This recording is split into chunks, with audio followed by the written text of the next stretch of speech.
Hey everybody, welcome to my channel. This is Life Coach Heather North, and today we are going to talk about the shift that's taking place. So, between my life coaching business and our Kingdom Economic Builder Forum, I've had quite a few people reach out about how they felt like God has been shifting them recently and shaking things up.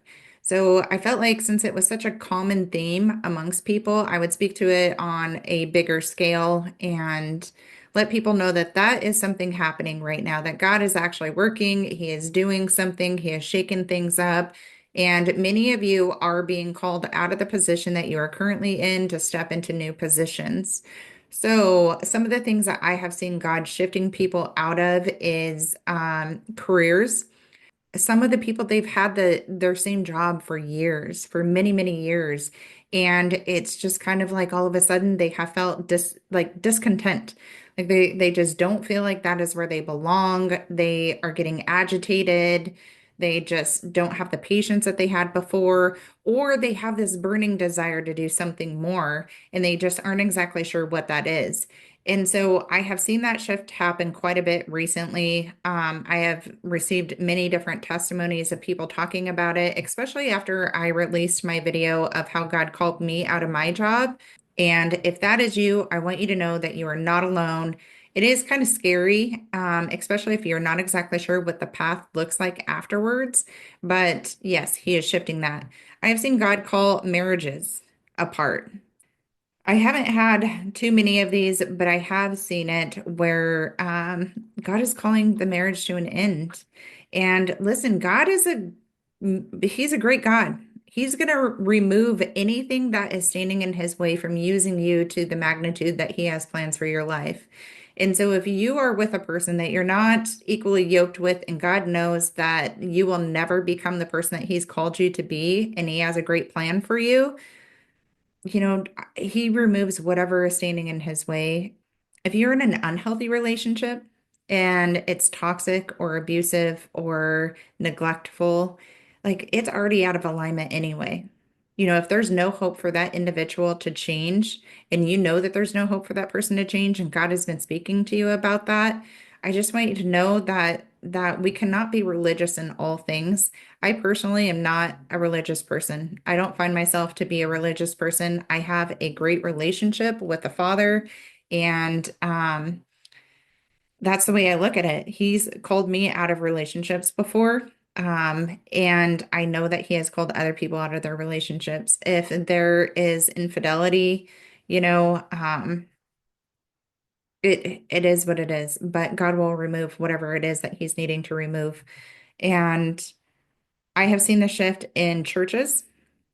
Many people are being called out of the church body, and a lot of them are lost. They're like, served in the church body, they were a part of this huge community, and all of a sudden they just felt like they were called to leave, or, whatever happened there, one reason or another, they ended up leaving the church body, and now they're a little bit lost and they aren't exactly sure what to do.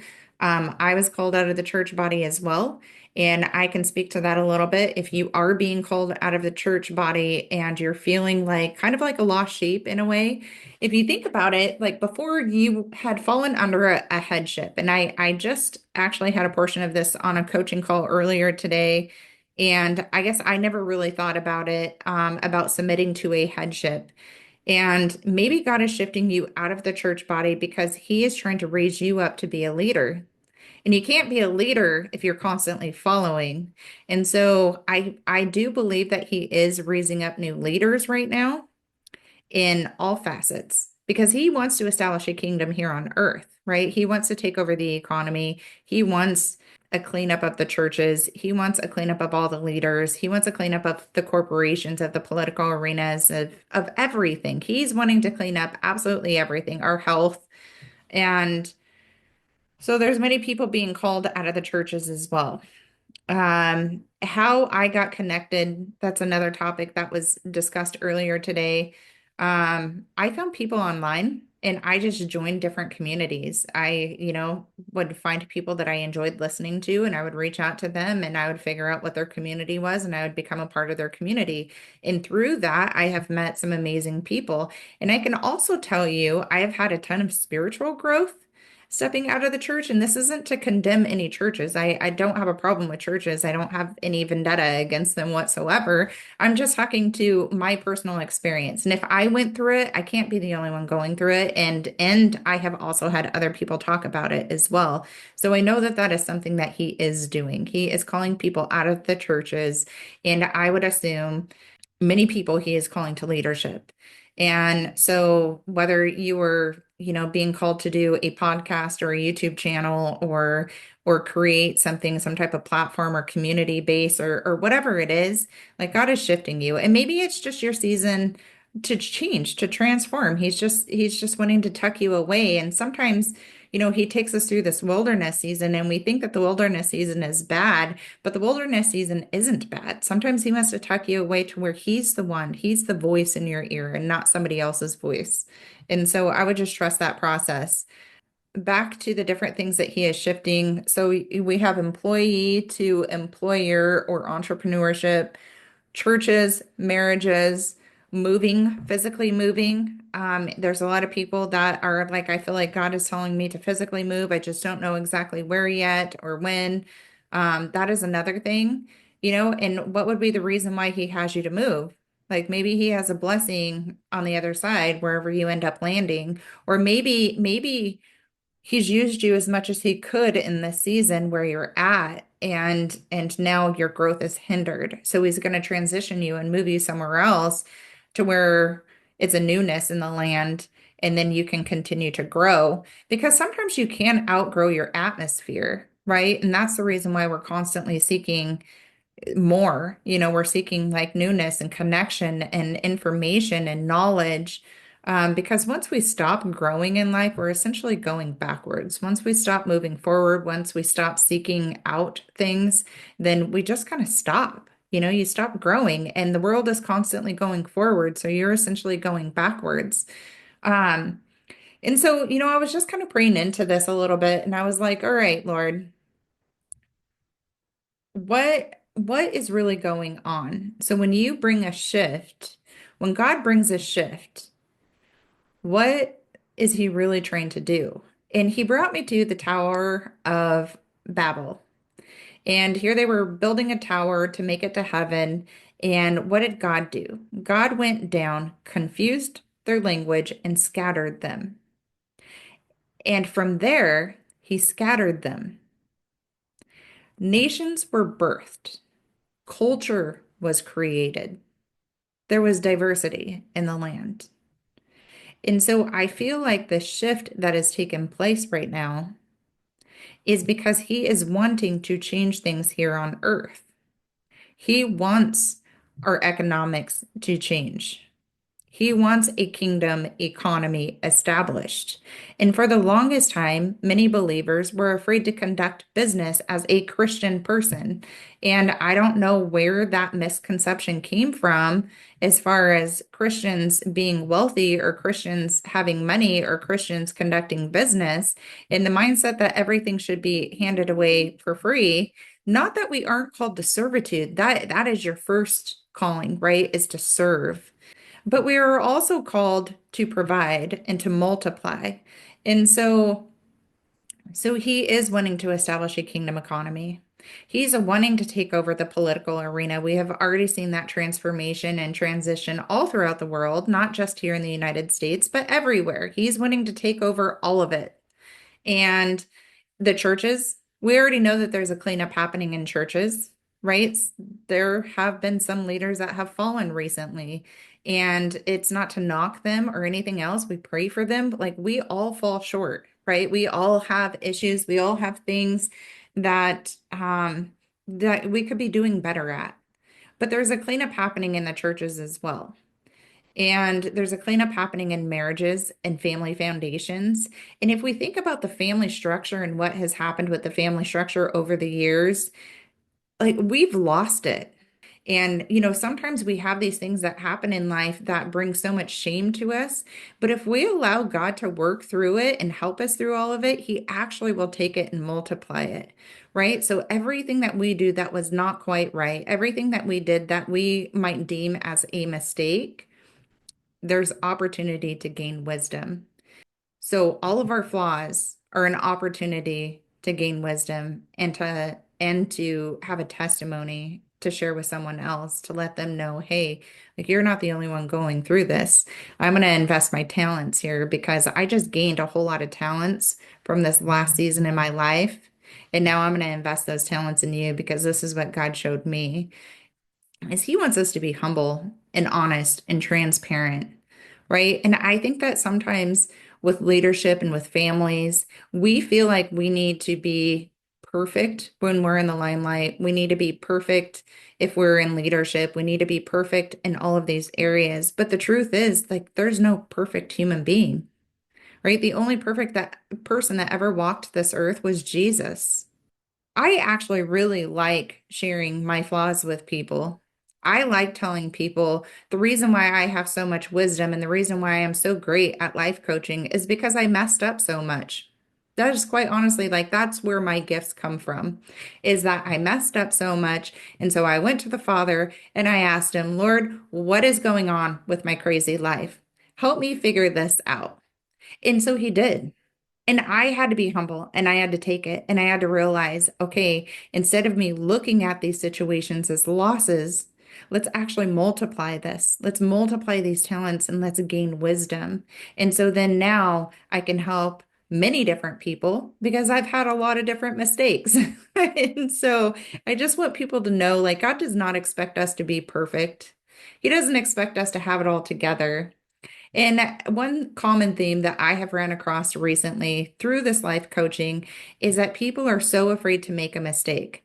They're saying, I know God is shifting me. He wants me to do something different. I don't know what He wants me to do, and I'm scared to mess up. I'm so scared to mess up. But God is a God of love, right? And fear is not of Him.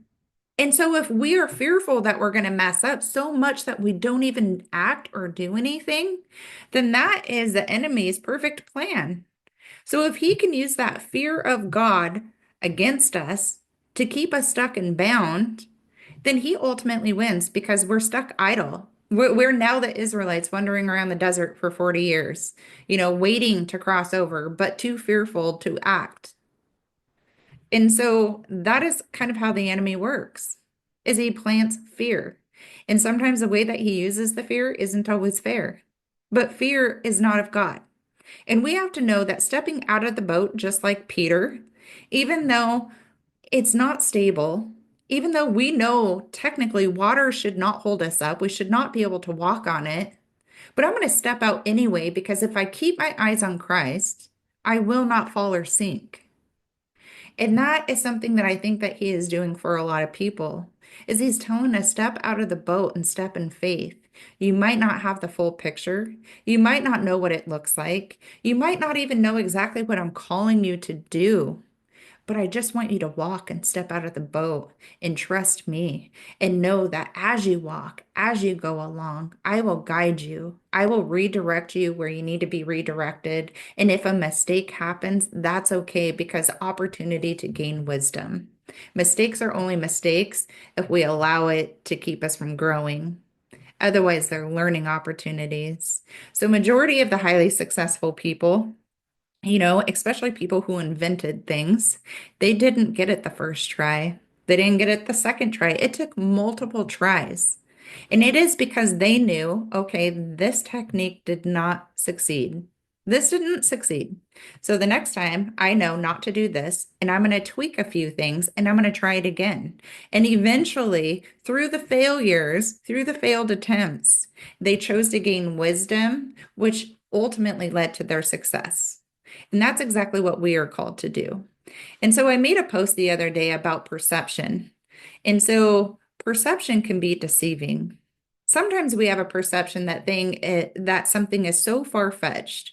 Sometimes the perception, if we take like the Israelites, for instance, You had two different types of people that went in to spy out the land, the promised land.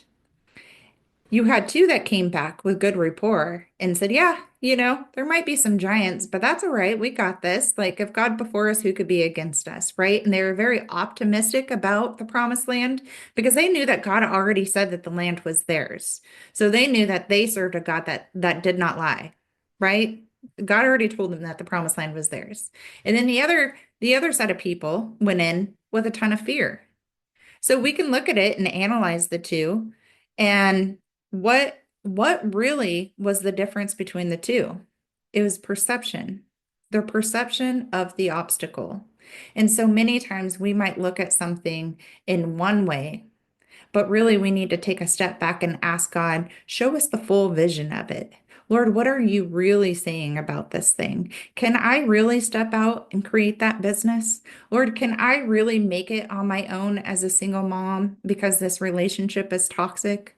Lord, can I really step out of the church and still be a faithful servant to you? Like, what exactly is it that God is calling you to do that your perception has been so distorted that it's keeping you from stepping into it? Or, or you're not understanding the shift that God is trying to do. You're afraid to move across the states because your security and your job is here. But really, if we think about it, God is the provider. He's the one that opens and closes the doors. And so if a door here gets closed, he will open it somewhere else, right? Whatever door he is wanting you to walk through, he will open it and he will guide your steps.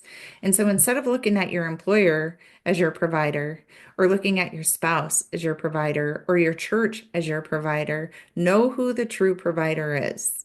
And it is not us, it is God. God leads us and directs our path on all things that we are doing. We have this big wealth transfer that is happening that everybody has been talking about. I personally have been talking about it as well. God speaks to me about it quite a bit. And some of you might have seen my videos about part of the wealth transfer being um, entrepreneurship as well.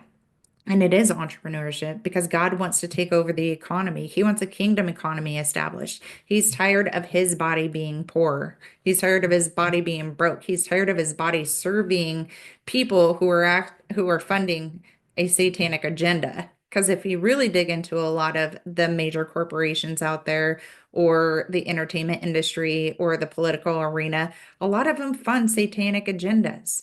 So why would he not want to raise up his body to be the forerunners, right? To be the economic leaders of the world. We are smart individuals, and all ideas come from him. He is the author and the finisher. He needs us to raise up and to step into position. I hope that this was a blessing to you. If you are feeling that way, if you are feeling like a shift is happening, I want you to know that you are not the only one going through this shift. It is something that He is doing to all of us. Some of it is just a heart issue. You used to feel one way about something, and then all of a sudden you had an enlightenment and you had just kind of this aha moment, and you felt like there was this shift in knowledge around it. He is shifting all things. Some of you, he's prompting to healing. You thought that you were done with your healing, and then he's like, "Oh no, let's peel another layer back of this onion." Some of you, maybe you were single for a season, and your heart has been guarded because you were hurt in the past season, through that divorce or that breakup or whatever it was, the disappointment that happened. And so you've been so guarded. And recently he's been nudging you about the idea of a relationship. And he's like, okay, let's start working on some of this stuff because I'm preparing you for more. And you don't want to bring in all of that baggage into this next season because then it's not just you healing, but you have two people healing in essentially three different areas trying to heal because they have their healing, you have your healing, and then you have the healing together. So there are so many things that he's doing right now, and I feel like a lot of people are being positioned and transitioned. I feel like this is a time and a season where he is like confusing the language that we have always known, and he's scattering his sheep, he's scattering his people, he's putting new shepherds into place, he's putting new leaders into position. Some people are in battlefields and some people are just in the meadows. But anyhow, I pray that this is a blessing to you, and I will see you guys next time. Bye.